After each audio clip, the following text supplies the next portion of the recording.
जहाँ तक तुम्बाड़ की बात है तो मैं एक बात कहना चाहूँगा कि भैया तुम्बाड़ बिल्कुल नहीं है। आपने ट्रेलर देखा है। तुम्बाड़ पीरियड फिल्म थी, क्लासिकल स्ट्रक्चर था, यही था ना। तीन जनरेशन की कहानी थी। और जो क्रेजी है ये एक ही दिन की फिल्म है। तो इसकी कोई सिमिलैरिटीज़ नहीं है, तो तुम्बाड़ की एक्सपेक्टेशंस ना रखें। पर डेफिनेटली तुम्बाड़ में हमने कुछ नया करने की कोशिश की थी। क्रेजी के साथ भी वही है। तुम्बाड़ अनप्रिडिक्टेबल थी मेरे हिसाब से, कि आप देखते हो तो आपको पता नहीं होता एंड क्या है। और क्रेजी के साथ भी वही होने वाला है कि आप देखोगे तो आपको पता नहीं होगा एंड क्या है। मैं जब इंटरव्यूज़ देता था तो मैं लोगों को बोलता था कि आप जब तुम्बाड़ देख कर निकलोगे, फिल्म आपको पसंद आए नहीं आए ये सब्जेक्टिव हो सकता है, क्योंकि किसी को क्या जॉनरा पसंद है, किसी को क्या पसंद है। पर आप एक बार ज़रूर कहोगे हमने कुछ नया देखा। तो वही प्रॉमिस मेरा क्रेजी के लिए है कि आप जब भी फिल्म देखकर बाहर निकलोगे सिनेमा से तो आप कहोगे हमने कुछ नया देखा। ऐसा हमने कभी देखा नहीं है इंडियन सिनेमा से। ये मेरा पक्का प्रॉमिस है। इससे ज्यादा और क्या चाहिए? मतलब ये मुझे भी बहुत लोग कहते हैं कि मेरी पहली फिल्म थी शिप ऑफ थीसिस, जिसमें शिप था नहीं। और उसमें अलग अलग लोग अलग अलग लैंग्वेजेस में बोल रहे हैं। वो ज़माना मैं कोमल सर जानते हैं, बहुत पुराने ज़माने की बात कर रहा हूँ, मतलब 2012 की बात कर रहा हूँ मैं। तो वैसी फिल्में बनती नहीं थी कि कोई गुजराती में बात कर रहा है उस फिल्म में, कोई इंग्लिश में बात कर रहा है, कोई इजिप्शियन है तो वो उस भाषा में बात कर रहा है। तो और मुझे लगा कि यार ये कहानी बननी चाहिए। तो मैं जब भी बना रहा था तो लोग पूछते थे, मुझे कहते थे कि तू पागल है क्या, ऐसी फिल्म बना रहा है, कौन देखता है ऐसी फिल्म, कॉमेडी बनाना है यार। तो मैं कहता था नहीं यार मुझे यही बनानी है। और उसने नेशनल अवार्ड जीता। फिर जब मैंने तुम्बाड़ शुरू की तो लोग कहते हैं हॉरर तो कोई बनाता ही नहीं, हॉरर तो बी ग्रेड होता है। क्या बात कर रहा है यार, कौन प्रोस्थेटिक वीएफएक्स, पागल है क्या, कौन इतनी बड़ी फिल्में बनाता है, ऐसी फिल्में बनाता है, बारिश में शूट कर रहे हो, बादलों का इंतजार कर रहे हो, पागल हो गया तुम। तो मैं कहता नहीं यार मुझे यही बनानी है। तो तुम्बाड़ की वजह से मैं यहाँ हूँ। तो अभी क्रेजी के साथ भी यही है कि मैं जो भी फिल्में बनाता हूँ तो मुझे लोग पूछते हैं कि आप क्रेजी हो क्या, आप पागल हो क्या, आप ऐसी फिल्में कैसे बनाते हो। और एक मैं छोटा सा आपको किस्सा सुनाता हूँ कि तुम्बाड़ का प्रीमियर था वेनिस में। मैं श्रवण कुमार बेटा, मैं अपनी माँ को, अपनी फैमिली को पूरी को लेकर वेनिस गया हुआ। स्क्रीनिंग होती है, स्टैंडिंग ओविएशन है, लोग तालियां बजा रहे हैं और मेरी माँ सो गई है। मेरा भांजा मेरी माँ को जगा रहा है कि माँ उठो, खत्म हो गई। मेरी माँ बाहर निकलती है और मुझे गालियां निकालती है कि तू कैसी फिल्में बनाती है, इतनी डरावनी फिल्में बनाते हैं कि वो दादी कितनी डरावनी थी, तू ढंग की फिल्में नहीं बना सकता। तो दोस्तों मुझे तो मेरे घर वालों ने भी कहा है कि मैं क्रेजी हूँ, पर मुझे पसंद है यार। मैं बहुत दूर से चल के आया हूँ, गंगानगर से चल के आया हूँ। और ये मेरा फर्स्ट प्रोफेशन नहीं है, मेरा पैशन है। मेरा कुछ फर्स्ट जॉब कुछ और था लाइफ में, पैशन के लिए फिल्में बनाता हूँ। और मुझे लगता है कि अगर मैं अलग फिल्में नहीं बनाऊँ, नई फिल्में नहीं बनाऊँ तो मुझे मज़ा नहीं आता यार। Thank you. वो पैशन के लिए बनाते हैं, इसीलिए इतने आगे तक आ गए। और वो क्रेजी वाला टैग बिल्कुल आपके साथ जाता है। सोहम सर के लिए एक बार जोरदार तालियां हो जाए। एंड नाउ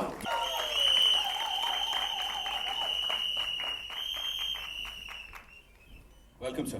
गिरीश तो मुझसे भी ज़्यादा क्रेजी है, क्योंकि मैंने तो क्रेजी फिल्में बनाई हैं। इन्होंने क्रेजी नाम वाली फिल्म लिखी है और डायरेक्ट की है।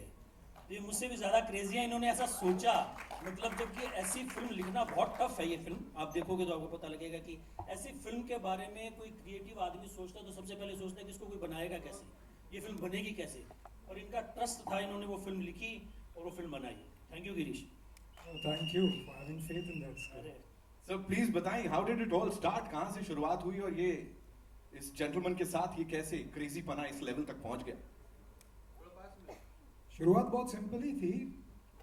अच्छी थ्रिलर्स देखने का मन करता है हमेशा, बहुत कम बनती है, सोचा मुझे ही बनानी पड़ेगी तो इसलिए लिखी। और काफ़ी क्वर्की है उसका स्टाइल, उसका डिज़ाइन, उसका डीएनए काफ़ी क्वर्की है, काफ़ी क्रेजी है। वो तो फिल्म देखने के बाद आपको और पता चलेगा, अभी तो कुछ भी नहीं समझ आया होगा आपको। और he was the best guy to take it to, I feel. It was always on the script on the first page. And the reason for this, you'll come to know only after you watch the film. It has multiple meanings. I hope I get the opportunity to explain that after the film. And even better if I don't get that opportunity and you get the meaning by watching the film. But ये spelling mistake हमेशा से था script के first title page पे. And who better to take it to? I mean आप इनका filmography देखो. अगर किसी के पास भी एक ऐसी पिक्चर है जो उनको लगता है कि अच्छी है और बननी चाहिए, लेकिन कोई नहीं बना पाएगा हिंदुस्तान में, तो आपको यहाँ आना चाहिए। That is why we call him a creative genius, of course. जो भी एंड तुम्बाड़ की इतनी सक्सेस अब आई, डिलेड सक्सेस कहते हैं, लेकिन of course it's great that it's finally turning out. But as a producer आपकी जर्नी भी उतनी ही डिफिकल्ट रही है जितनी एज एन एक्टर भी रही है.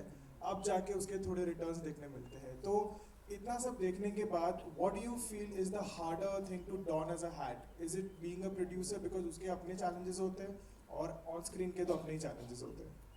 यार मुझे तो लगता है कि प्रोड्यूसर का काम सबसे टफ काम है. एक्टिंग का जॉब तो मुझे सबसे मस्त लगता है. मुझे लगता है कि एक्टर से अच्छा जॉब किसी के पास नहीं है. आपको थोड़ा सा अपना काम आता है तो 10-20 दिन तैयारी करो, 20-40 दिन जाके शूट करके आओ, ट्रेलर में आप सबसे आगे हो, प्रमोशन में आप सबसे आगे हो. कितने लोग काम करते हैं, मतलब यहाँ कितने लोग हमारे क्रू के बैठे हैं जिन्होंने दिन रात काम किया है. कोई ट्रेलर बना रहा है, कोई ट्रेलर काट रहा है, पता ही नहीं चलता. सबसे आगे एक्टर होता है. तो मुझे लगता है कि एक्टर का जॉब तो लाजवाब काम है. और प्रोड्यूसर का जो काम है वो बहुत ही थैंकलेस जॉब है इस इंडस्ट्री में. जैसे आपने कहा कि मुझे 10 साल हो गए, तो मैंने ये समझा कि प्रोड्यूसर से ज़्यादा थैंकलेस जॉब किसी का नहीं है इस इंडस्ट्री में. उसको कोई पूछता ही नहीं है, उसको कोई भाव ही नहीं देता, उसका कोई इंटरव्यू ही नहीं लेता बेचारे का. उसको लोगों को लगता है कि इसको कुछ पता ही नहीं होगा. इसके पास मतलब उसको वो जो पुरानी होते थे ना, वो सूटकेस लेके आते थे प्रोड्यूसर और बैठते थे और पैसा गिन के देते थे. लोग वो सोचते हैं. तो that's the problem according to me. और जो ये कॉन्वर्जेशन चलती है ना, फिल्में चल क्यों नहीं रही हैं बॉक्स ऑफिस पे, फिल्में वर्क क्यों नहीं कर रही हैं, बिकॉज हमने ना प्रोड्यूसर निकाल ही दिया हमारी इकोसिस्टम से. जब से कॉर्पोरेट आए हैं ना, तो जिस डायरेक्टर की फिल्म उठी उसी का प्रोडक्शन हाउस बन गया. वो 5 फिल्में बना रहे हैं. और जो प्रोड्यूसर का काम है वो लाइन प्रोड्यूसर का है. ना तो उसका थॉट प्रोसेस है, ना उसका स्टेक है, ना उसका वट है कि यार मैं ये फिल्म बनाऊंगा, मैं इस फिल्म को रिलीज करूंगा. वो आदमी गायब हो गया. कि जैसे हम बहुत छोटे थे तो राज कपूर साहब के बारे में सुना करते थे कि यार उनको गाना अच्छा नहीं लगा, उन्होंने रीशूट कर दिया, उन्होंने बंगला बेच दिया.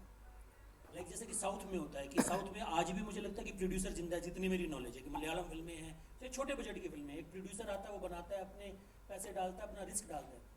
क्योंकि ना हमारे यहाँ एक टेक्स्ट बुक में लिखा होता था व्यापार जो है ना वो जोखिम का खेल है. तो और ये व्यापार जो है खासकर जोखिम के बिना इस व्यापार में एक मज़ा नहीं है. मतलब पैशन तभी ला पाओगे जब कुछ आपका स्टेक पे होगा. हर आदमी सेफ खेल रहा है कि राम एक्ट कर रहा है, शाम ने पैसे दे दिए और टेबल में प्रॉफिट है, मैंने फिल्म बना दी. तो वो मुझे लगता है कि उसका कारण है कि प्रोड्यूसर को तवज्जो नहीं मिली है. तो मुझे लगता है प्रोड्यूसर का जॉब बहुत टफ है. और एक्टिंग करना मैं ज़्यादा पसंद करता हूँ, और मैं जैसी फिल्में बनाना चाहता हूँ वैसी फिल्में बनती बहुत कम है. मुझे प्रोड्यूस मुश्किल में करना पड़ता है. Thank you. सोमजी होंगे बात थी अपने जॉनर मतलब हट के आई थी. क्रेजी भी उसी जॉनर की लग रही है, हटके लग रही है.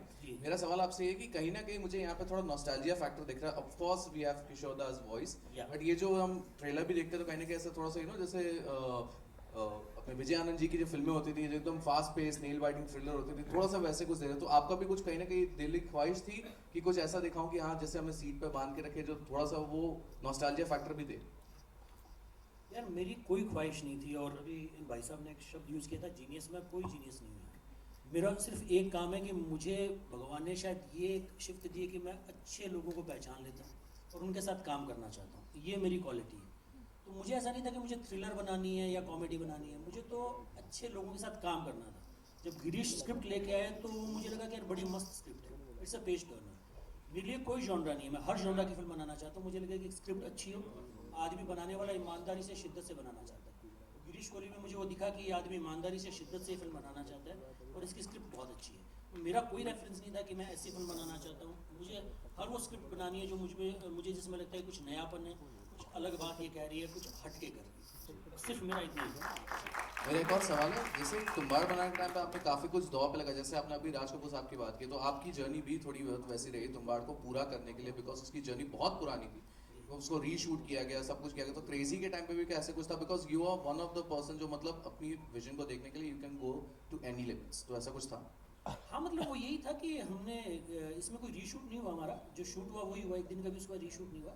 पर हम समझ रहे थे कि फिल्म हमारे लिए बहुत नई फिल्म थी, नई लैंग्वेज थी. तो फिल्म की एडिट में हमें थोड़ा टाइम लगा. तो जैसे कि मैंने आपको बताया 2022 में शूट हुई थी. पर मैं ये कोशिश करता हूँ कि जब तक मुझे मेरा प्रोडक्ट पसंद नहीं आता मैं वो बाहर नहीं निकालता. मेरी फिल्मों पे रिलीज डेट नहीं लिखी होती. मैं ये ट्राई करता हूँ कि मैं फॉलो कर पाऊँ मेरी ताउम्र. मेरे को फिल्म बनाई, मेरे को अच्छी लगी तो उसके बाद मैं फिल्म रिलीज़ करता हूँ.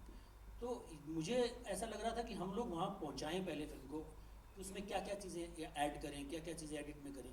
उसमें हमें टाइम लगा तो पर रीशूट नहीं हुई क्रेजी के साथ। ये मैं बहुत फॉर्चुनेट रहा कि रीशूट एक सीन भी नहीं हुआ। जो जैसी फिल्म हमने शूट की थी अगस्त 2022 में हमने शूट ख़त्म किया था, अक्टूबर में, तो उसके बाद कुछ भी शूट नहीं हुआ। पर आपको मज़ा आएगा देखने में, कुछ नया मिलेगा। 2018 में जब तुम्बाड़ आई थी तब हमने आपका डेजिग्नेशन में भी देखा था कि you are an actor and producer as well. क्यों 7 इयर्स लग गए फिर से प्रोड्यूस करने में आपको एक मूवी? एक तो कोविड आ गया था, मुझे लगता है तो स्क्रिप्ट ढूंढना, बनाना, पैसे ख़त्म हो जाते हैं, फिर मेहनत करनी पड़ती है, कुछ और करना पड़ता है। तो 2018 के बाद, क्योंकि ये क्वेश्चन बहुत आम होता है कि आप लोगों को लगता है कि तुम्बाड़ आ गई उसके बाद तो हर कोई प्रोड्यूसर आपको पैसा दे देगा या हर स्टूडियो पैसा दे देगा, कोई पैसा नहीं देता। क्रेजी के लिए भी मैंने बहुत स्ट्रगल किया, बहुत प्रोडक्शन हाउसेस के धक्के खाए, पर वो नहीं हुई। तो गिरीश 2019 में स्क्रिप्ट लेके आए थे हमारे पास, हमने 2019 में तय कर लिया था कि हम ये फिल्म बनाएंगे। और उसके बाद एक तो कोविड आ गया, कोई और बना नहीं रहा था तो मुझे बनानी थी, तो रिसोर्सेज थे नहीं मेरे पास, फिर मैंने कहीं से रिसोर्सेज जमा किए। उसमें मुझे इसलिए थोड़ा 6-7 साल लग गए, फिर हमें थोड़ा फिल्म ख़त्म करने में भी 1 साल ज़्यादा लगा। तो हमारा एक प्रोसेस है, तो मुझे लगता है अच्छा है, देर आए दुरुस्त आए, भगवान सुन ले, मतलब हो जाए कि दुरुस्त आ जाए बस। सोम साहब, आपके तीनों टाइटल जो हैं वो आम टाइटल्स की तरह नहीं है। सबसे पहली फिल्म का तो टाइटल ऐसा था कि गूगल करना पड़ता था कि थीसिस क्या चीज़ है, और शिप तो था ही नहीं उसमें। जी। दूसरा, तुम्बाड़ के बारे में भी बहुत कम लोग जानते होंगे, आम आदमी को ये पता नहीं होगा कि ये कौन सा है, कौन सी जगह है, और इस जगह की ऐसी एक कहानी है। अभी आपने जो तीसरी बनाई, इसका भी टाइटल जो है वो क्रेजी है, और इसमें एक एक्स फैक्टर भी लगा हुआ है। ये एक्स रेटिंग लगता है पहले दिखने में।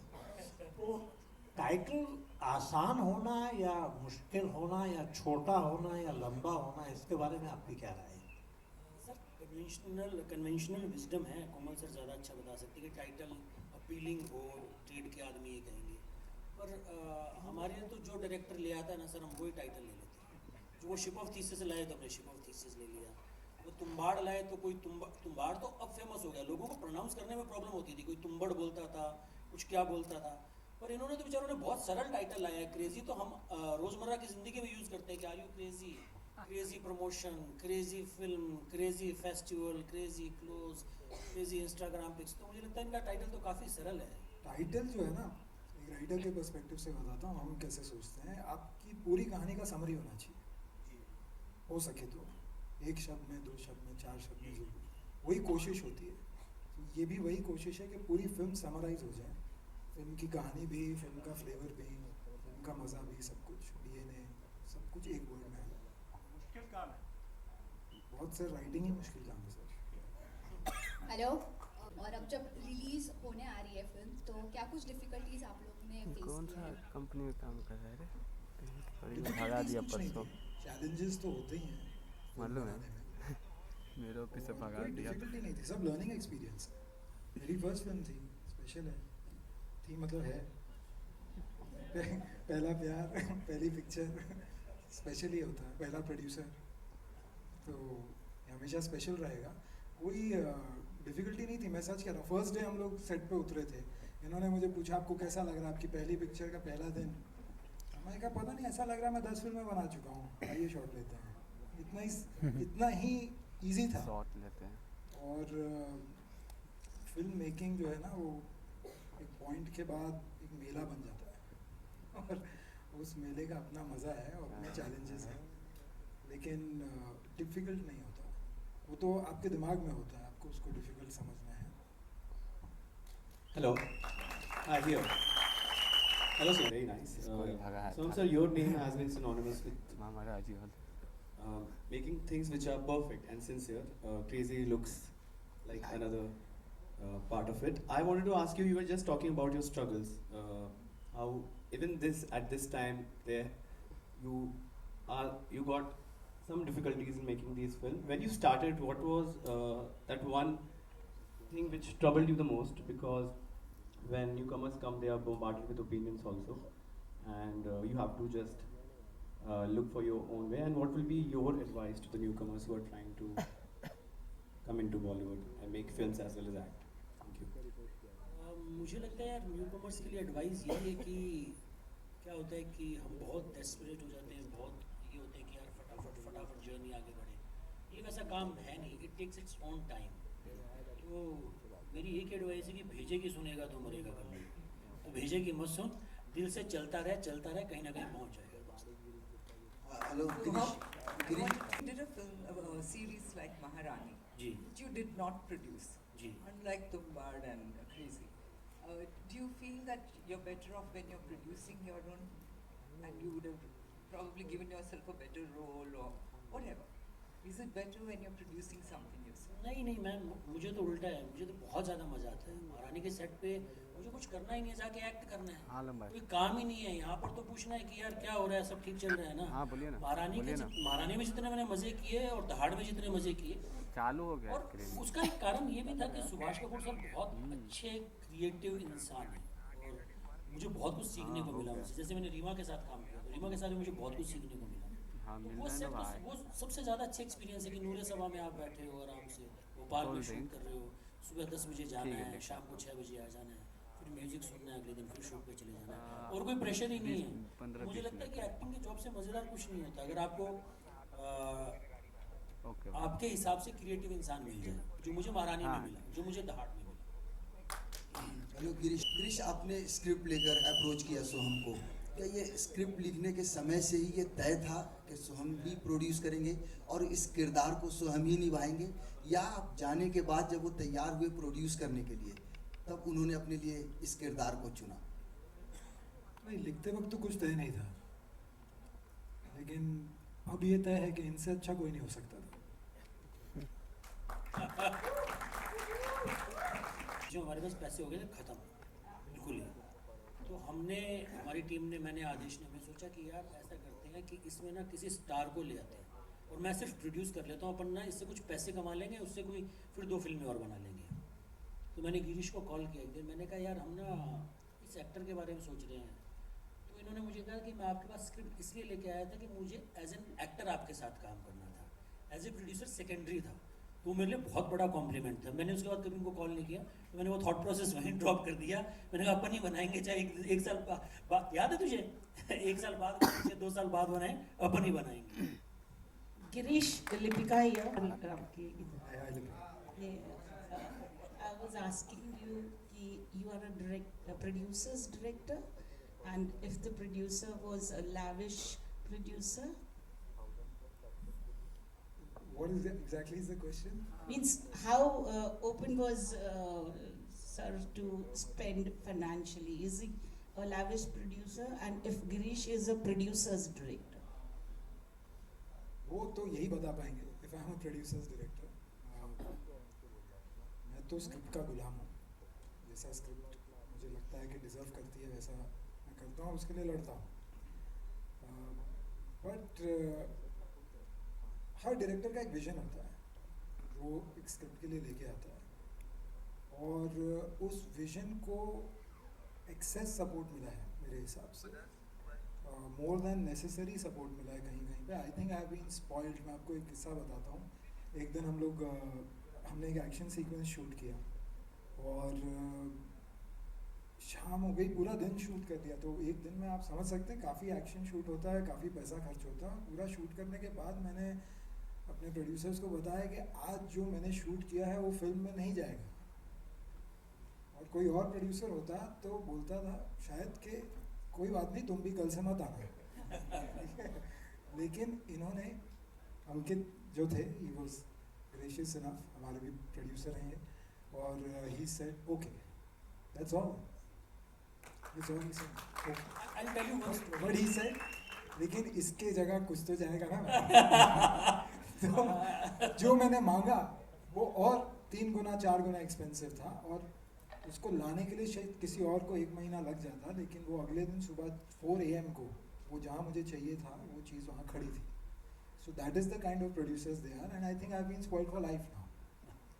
मैं एक छोटा सा किस्सा आपको सुनाना चाहता हूँ, और मैं इस बात में बहुत डीपली बिलीव भी करता हूँ। पहला दिन था शूट का, 3-4 घंटे शूट, हर शूट लेट होता है, भागा दौड़ी ये वो, क्योंकि हमारे प्रोड्यूसर थे अंकित जैन, तो इनके तो दिन डिसाइड थे 38, तो 39 दिन मिलेगा नहीं। और अंकित ने हमें ज्वाइन किया था, अंकित का ये पहला प्रोजेक्ट था हमारे साथ, तो अंकित अपने हिसाब किताब में था।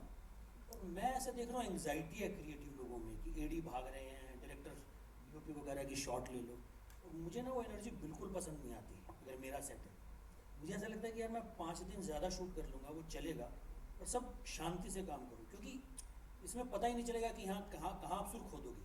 तो मैंने गिरीश को साथ में लिया, मैंने कहा गिरीश आपके पास 5 दिन और हैं, एज एन एक्टर सोहम शाह की तरफ से आप आराम से शूट करो। तो गिरीश को मैंने समझाया। फिर मेरा टफ काम था अंकित को जाके समझाना, उसकी तो एक्सेल शीट बनी हुई थी ना 38 days, we can't go beyond that. तो फिर मैंने अंकित को साइड में लिया, गिरीश तो फट से रेडी हो गया, गिरीश समझ गया बहुत अच्छी बात है, इससे अच्छी बात क्या हो सकती है। अंकित को समझाने में मुझे 2 घंटे लगे, यार हम ऐसी फिल्में बनाते हैं जो प्यार से बनती हैं, इसमें 5 दिन ज़्यादा लग जाएंगे तो क्या होगा, बजट इतना सा ही बढ़ेगा, पर फिल्म का जो रिजल्ट है वो बहुत मैटर करता है। तो अंकित ने कहा कि नहीं but we can shoot something. मुश्किल से 2 घंटे बाद वो समझा कि हाँ नहीं अभी यहाँ 5 दिन ज़्यादा देने पड़ेंगे। पर आई डीपली बिलीव कि अगर आप 5 दिन ज़्यादा दो तो कई बार हो सकता है आपकी फिल्म की क्वालिटी कहीं से कहीं पहुँच जाए, क्योंकि it's a creative process, you can't control. बहुत सारी चीज़ें होती हैं कि लाइट नहीं है या कोई चीज़ 5 मिनट लेट हो गई, 5 मिनट के कारण 50 मिनट लेट हो गई। मुझे लगता है कि क्रिएटिव लोगों पर वो बर्डन नहीं होना चाहिए। वो 5-7-10 दिन ना फिल्म अफोर्ड करती है, उसमें फिल्म का रिजल्ट मुझे लगता है कि शुरू किया था मेरे लिए एक ही पैरामीटर था कि मुझे और मेरे आसपास के लोगों को वो फिल्म पसंद आ रही है तो हम बना लेंगे, उसका जो भी रिजल्ट होगा वो हमें चलेगा। पर एक बात का मैं आपको पक्का प्रॉमिस करना चाहूँगा कि हम जो भी फिल्में बनाएंगे उसमें आपको कुछ ना कुछ नयापन, कुछ ना कुछ अलग बात ज़रूर देखने को मिलेगी। इट्स अ सब्जेक्टिव थिंग कि आपको वो पसंद आए नहीं आए, पर मुझे फॉर्मूला फिल्म या रूटीन फिल्में नहीं बनानी है, मुझे कुछ अलग फिल्म बनानी है, कुछ नया personality. This is for sure. मुझे उस चीज़ का प्रेशर रहता है कि स्क्रिप्ट में नयापन कुछ है नहीं। हमारा परसेप्शन है अगर, तो उस परसेप्शन को तोड़ने के लिए कोई क्रेजी मोमेंट्स आपने शूट किए हैं व्हाइल मेकिंग क्रेजी? हाँ, हमारे पास एक वीडियो है जहाँ हम बात कर रहे हैं कि आज कौन से एक्टर को कॉपी करना है। हम रोजाना सोच के जाते थे इस सीन के लिए इस एक्टर को कॉपी करना है, तो ऐसा कुछ क्रेजी हमने शूट किया है जो हम पक्का शेयर करेंगे हमारे BTS के तरफ। जी जी, thank you so much, will be looking forward. Anjulika ma'am पूरी पिक्चर क्रेजी बना दी हम। सर ये ऑन लेफ्ट, सर सेंटर। हाँ अरे बाप रे, centre balcony on left sir, on left. Thank you so much. सोम सर सोलो, मैम सेंटर। सोम सर मैम।